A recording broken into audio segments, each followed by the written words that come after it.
Denník tajných bolestí 2004 až 2007. Chcela som ujsť do Švajčiarska, Tugen asi. Čakala by som na teba asi dodnes. 2004. Povedal si: na začiatku mi budeš veľmi chýbať, potom už bude dobre. 2007. V srdci nôž zapichnutý sa začal kývať, niekto vo mne žobre.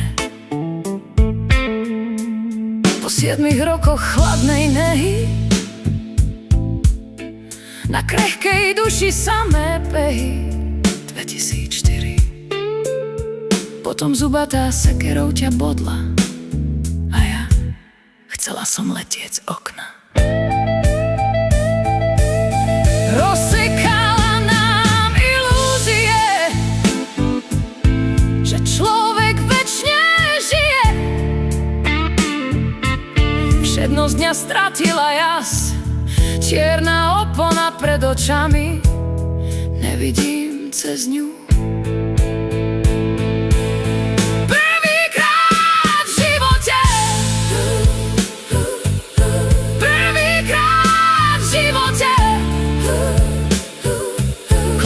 Chránim, hrám, zastavil sa mi čas.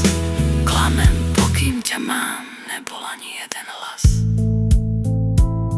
Vo mne, čo zobudil by ma skromne, čo vysvetlil by kľudne, že i napriek koncu mám mamu a otca, ktorí milujú ma vľúdne, ako barana i ovcu. Hlas, čo by zabránil nekonečnému koncu.